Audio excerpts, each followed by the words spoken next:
Good afternoon. Welcome to the second hearing of the Iowa Temporary Redistricting Advisory Commission.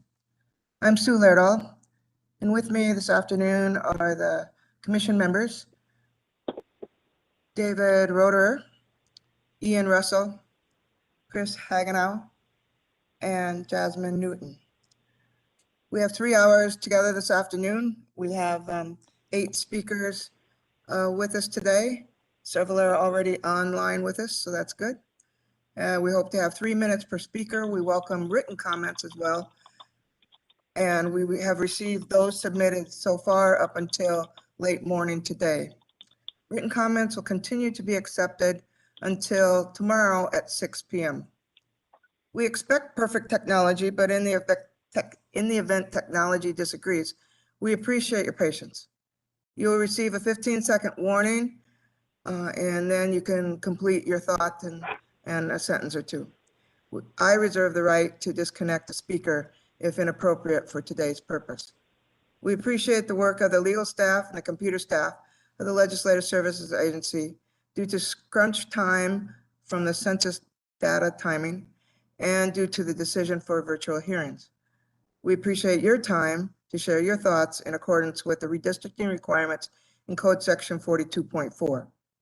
An explanation of the redistricting process can be found on the legislative website. We will provide a little bit more information about that at our regular meeting scheduled for Thursday. Given the timing of the release of the first plan last Thursday, the commission's report needs to be completed by September 30th. I would just like to add one thought from comments that I've read on the comment section is that some believe that this is a nonpartisan group, and I would describe it more as a bipartisan group. The 4 members are appointed by the various majority and minority leaders of the House and Senate in Iowa, and then those 4 have agreed upon me. So just so that's more of a clear for everybody out there. With that, we'll have our first speaker, please. John Hale. Mr. Hale, please start your remarks. Thanks for joining us today.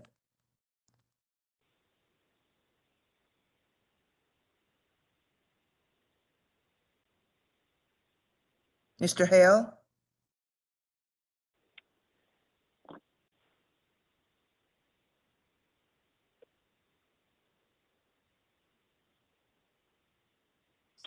Looks like he's stuck on mute.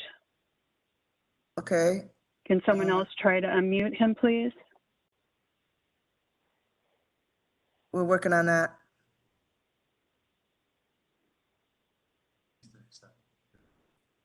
Okay, John, can you unmute yourself by chance, or? Did that work? There you go. Okay. Thank you. Great. Well, hi, Sue, and good afternoon, everybody. I'm John Hale from Ankeny, providing comments as a private citizen. I want to thank each of the commission members for your work. It's greatly appreciated. I also want to offer special thanks to all members of the Legislative Services Agency. I know many of them, respect all of them for their smarts, their hard work, and their ability to get things done in a nonpartisan manner while they're working in a pretty partisan environment. It's not an easy task. I'm thankful to live in a state where redistricting has been done in a fair, nonpartisan, and transparent manner. My plea is that we once again have a process that honors what's been called the gold standard for redistricting that we've come to expect. LSA didn't use a process that was based on which party or which elected official might benefit from their result. They simply used the population data, drew the maps to deal with the mandates of the Constitution, as they should have, and as legislators now should. Here's my key point. The maps drawn aren't radical, as some commenters have suggested. Rather, they're reflective. And I'll repeat that. They're not radical, they're reflective. To me, they reflect the significant population shifts that have occurred in Iowa over the past decade.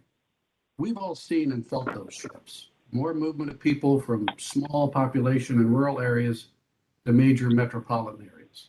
68 of the 99 counties in a lost population in the past decade, with pronounced growth being seen in the Polk Dallas County corridor.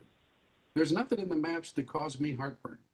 The fact that Polk and Dallas are each placed in District 3 makes great sense to me. They are literally growing together and should be treated as one for purposes of redistricting. Going one step further, it would make no sense to split them up and have different congressional offices serving them. And it's common sense that should be the guidepost for this effort. Those we elect can't praise the process of redistricting in Iowa at one moment, and at the next moment discard the process because they don't like the result or are seeking another map that gives greater advantages to a particular party or person. In summary, let's do this right and accept what's been presented. The map's fair, it's understandable, and it meets constitutional requirements. Thanks again for the opportunity to comment. Thank you, Mr. Hale. We appreciate that. Can we have the next speaker, please? Teresa Grant. Ms. Grant, feel free to start.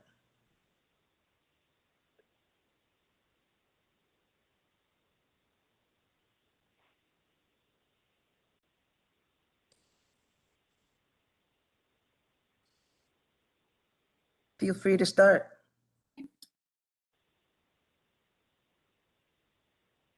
Am I unmuted now? Yep, we can hear you. Very good. Thank you. Great, thank you. Yes, my name is Teresa Grant, and it's a very much a pleasure to be here today with you folks and to offer some comments. And I want to thank you for all the work that you've been doing. So I'm currently the president of the League of Women Voters of Iowa. Like many Iowans, I'm very proud of the nonpartisan process that is used here in Iowa for redistricting, and the League certainly shares that view. In fact, the League played a small role in helping to establish the redistricting process that is used today. A little history here. In 1971, the redistricting maps were drawn to favor a few incumbents. When this became known, the League and 3 other organizations filed a lawsuit. The Iowa Supreme Court agreed that the districts were not equal in population and had them redrawn. By 1981, the current redistricting process became part of Iowa Code, and the Legislative Services Agency now, of course, draws the maps. And as you well know, the LSA uses the data from the census and draws maps that are as equal in population as possible and adhere to the standard, one person, one vote. This year, the Legislative Services Agency accomplished this task after receiving the data much later than in normal years. And they have done an incredible job in drawing maps for the congressional and legislative districts that represent a population that is very equal in number from one district to the next, and does reflect a shift in population from rural Iowa to the metropolitan areas. So we need to encourage our legislators to vote to adopt this plan drawn by the LSA when they convene in special session on October 5th. We need to continue to be the gold standard for the rest of the country. Thank you very much. Thank you, Ms. Grant. Do you have anything else? No, that's it. But I appreciate all the work that you're doing, and all of us in Iowa, I think, appreciate this process. And so thank you again. Okay, thank you. Do we have the next speaker, please? Eleanor Levin. Ms. Levin. My name is Eleanor Levin, and I am an Iowa resident by choice twice over. I came here to attend Cornell College from the Chicago area and then moved away because I was offered a job in another state. And after 5 years, when I had the opportunity, I chose to move back because I love living in Iowa. Over the time that I have lived here, I have worked hard to educate myself about the processes and procedures that we follow here. And one of the things that I am the most proud of, and one of the things that I tell people about constantly, because I am a weird politics wonk, is our redistricting process. And all I ask is that we follow that process to its logical conclusion, that we do not become a state where redistricting, that we do not go back to being a state where redistricting is based on handshakes and winks and just accept the fact that districts are going to be drawn to the benefit of the people who are already in power. Redistricting should be done based on where people are and how we can best serve the community. The current first proposed maps do that. There are no state snakes. There are no districts that look like centipedes. There are no districts that look like they follow strange versions of county lines. People can figure out what district they're in. That's what our maps should look like. Thank you so much for your time and for your efforts on all of our behalf. Thank you, Ms. Levin. Do you have anything else? I do not. Thank you. Okay, thank you. Do we have our next speaker, please? Pam Mackey Taylor. Ms. Mackey Taylor, please proceed.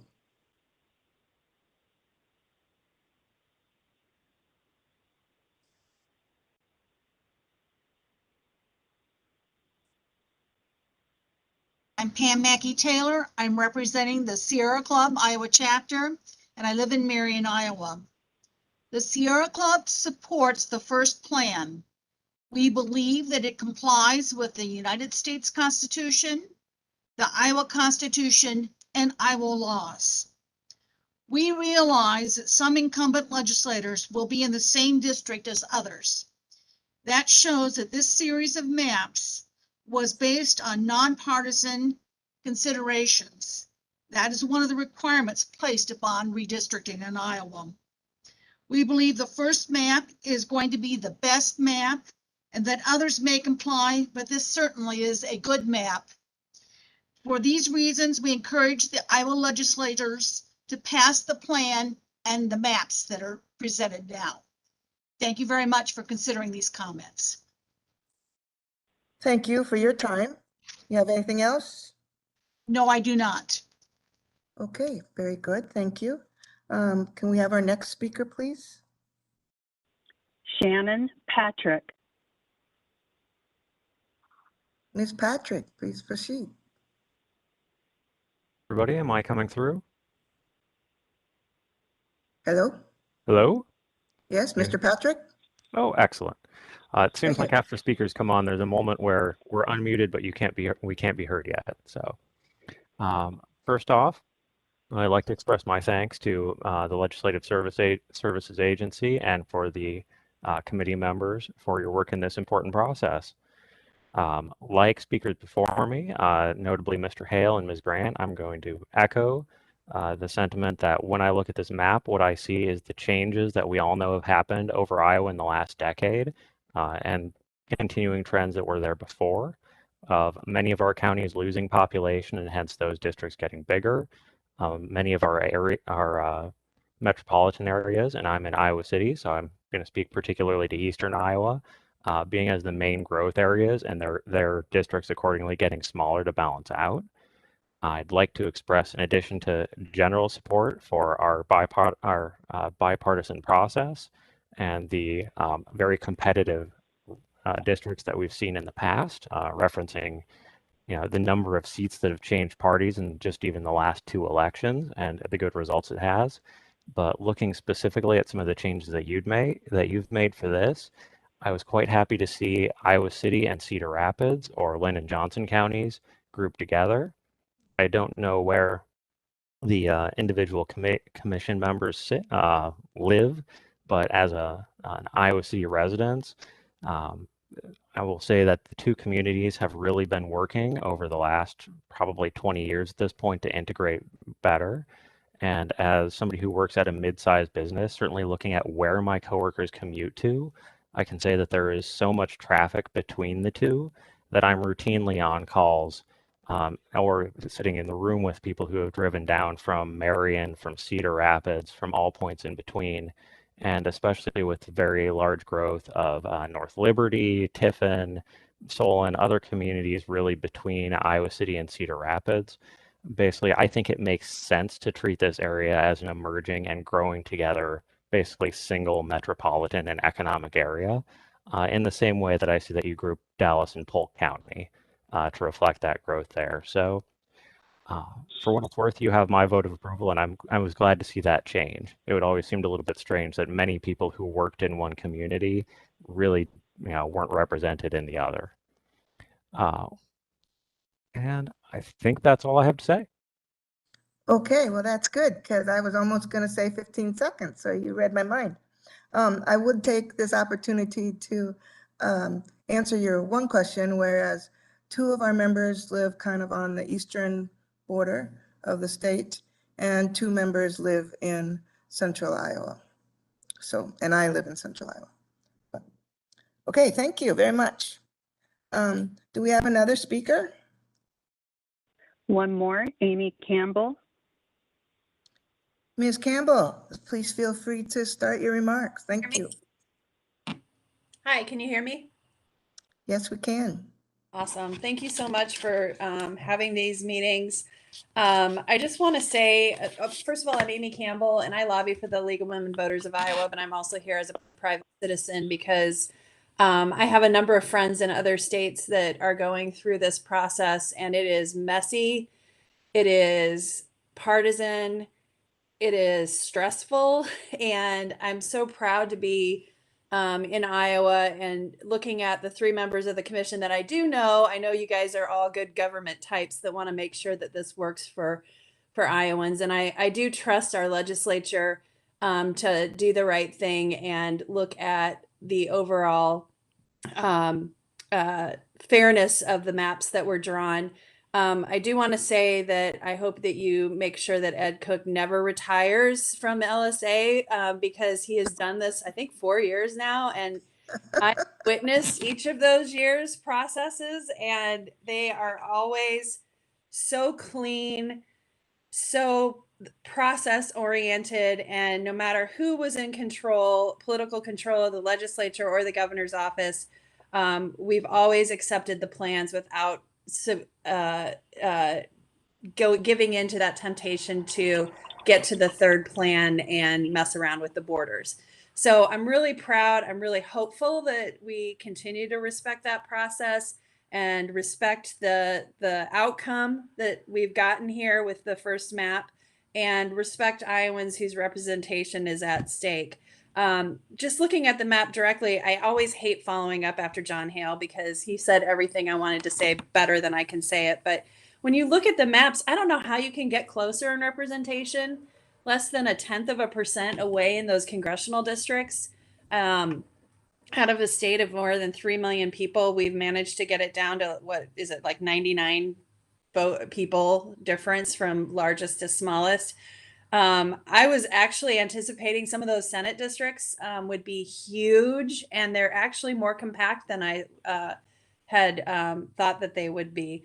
So when you look at everything that was done, the respect to the metropolitan statistical areas, the respect to keeping counties as whole as possible in those legislative districts, I don't think you could ask for a second map to book any better. I know it's unfortunate that people end up thrown together, and that's just happens every year, but I hope that you and the legislature continue to Okay. look at. 15 seconds, Amy. That's all I wanted to say, but thank you for doing this. Thank you for doing it virtually too. It's really easy to participate. Thank you. Thank you very much. Okay, do we have another speaker, please? Nope, that is all we have. Okay, so we're missing two that have signed up. So per yesterday, we should probably wait for a little bit. I can, last night I was kind of suggested that I talk a little bit to make sure that people who might be joining, especially on YouTube, and they just don't see all these empty faces, or you guys could talk too. But I'll tell you, I'll start with a funny story, and then whoever is keeping tabs on the missing speakers, if you just butt in and let us know.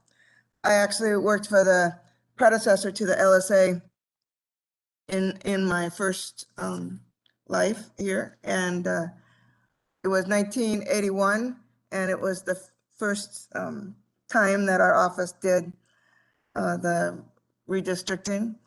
Due to medical issues and pregnancy issues, me as a rookie got to participate a lot more than what I would normally have gotten to participate. This was way before technology, way before all the data driven that you can get today.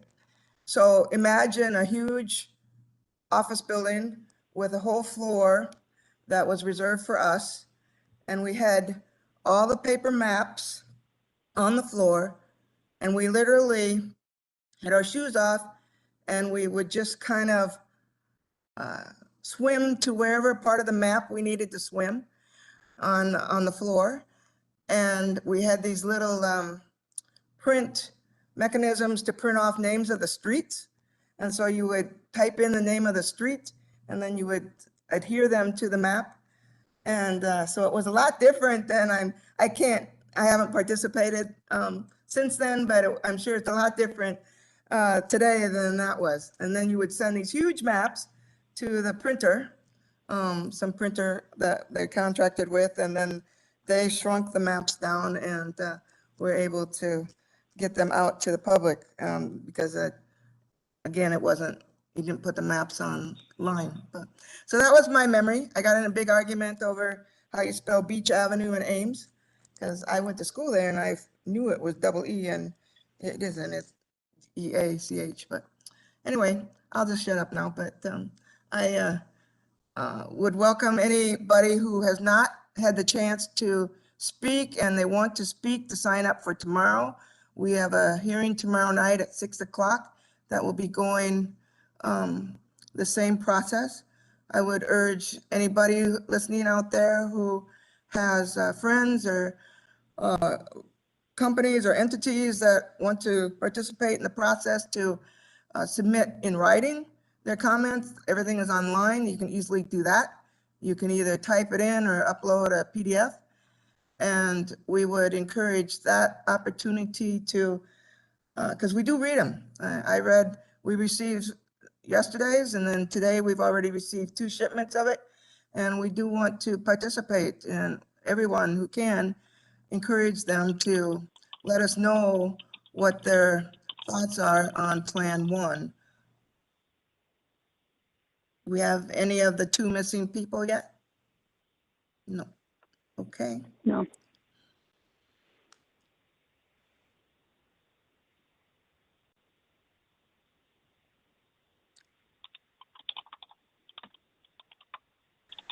Yesterday, we had this same concern. We thought we'd be a lot more people signing up to speak. That's why we set the hearing for 3 hours each time. And yeah, last night we only had 5, and we had 3 missing people. And I know they contacted them this morning to kind of have them either talk today or talk tomorrow or submit something in writing. But we can certainly, yesterday we waited for another 10 minutes or so we can certainly do that today. But we do encourage everyone to participate, to get us your thoughts and input. The commission itself will be meeting on Thursday to review the thoughts that every member has as to their wishes for the Plan 1 and the upcoming legislative special session, which is scheduled by Governor Action for October 5th. And so got that marked on my calendar because I find all this very interesting.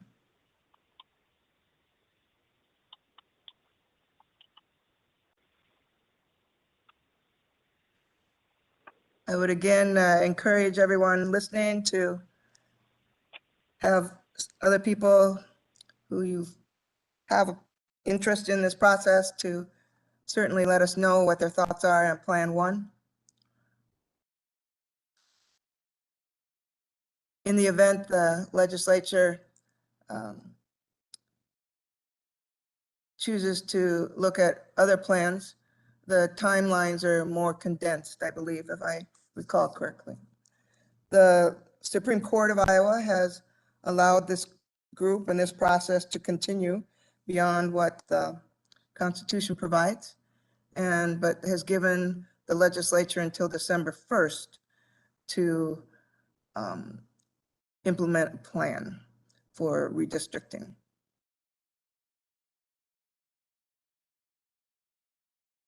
Do any of the members have anything to say regarding the process or regarding the time we should continue to hopefully get to more people, the 2 missing people? I would suggest we go to 12:30. I have 12:26 now, so we can. Okay, anybody else have a thought? Thank you, David.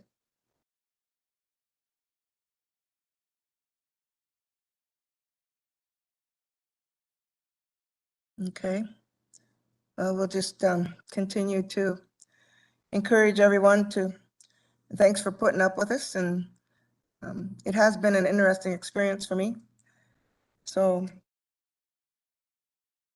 Madam Chair, when people sign up, do we get their phone number, like their contact information? I don't know if someone at LSA can call them to see if they still plan on logging on.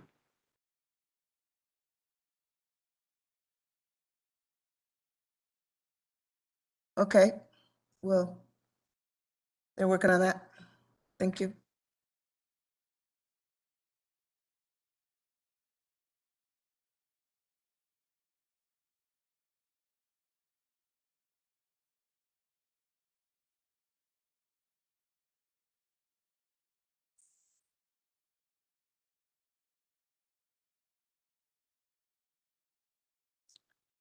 For those who may have just joined us, we are still live. We are waiting for a couple missing speakers that we are trying to track down who have signed up to speak today.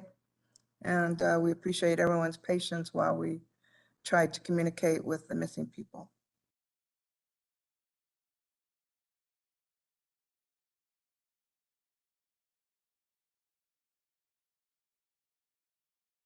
We want to thank those who did join us last night to speak and today to speak, and all the ones who have submitted written comments.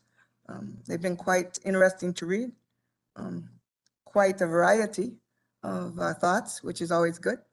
And it takes time, no matter which way you do it, whether in person or written and submitting by online. So we appreciate everyone's willingness to be part of this process, because it's all about being the public and hearing from the public.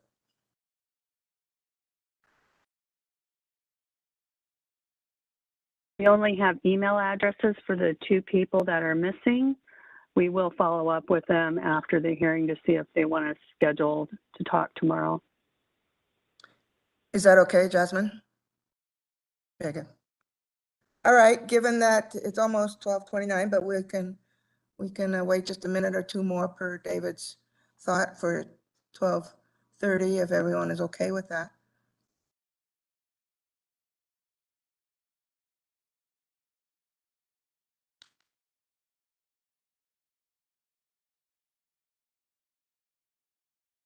The staff did just say, the computer experts did say that they never heard back originally from the 2 people who are missing today. And so usually there's been when we've sent them the links, people have written back and say, yep, we got it, and yep, we'll be there, or whatever. And they did not hear from those 2 people. So when they sent out the link, so. Sue, I move that we close the public hearing. Okay. So you moved, David? Did you move that? Yes. Okay, do I have a second, please?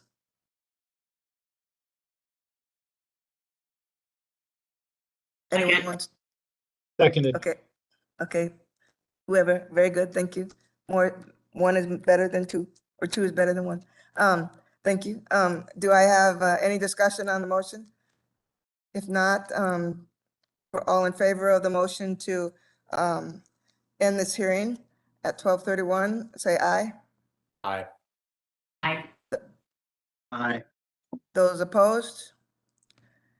Okay, we will end the hearing at 12:31. Everyone, we will be back tomorrow at 6 o'clock for hopefully more people and hopefully more written comments. And we thank you for your time today. Thank you.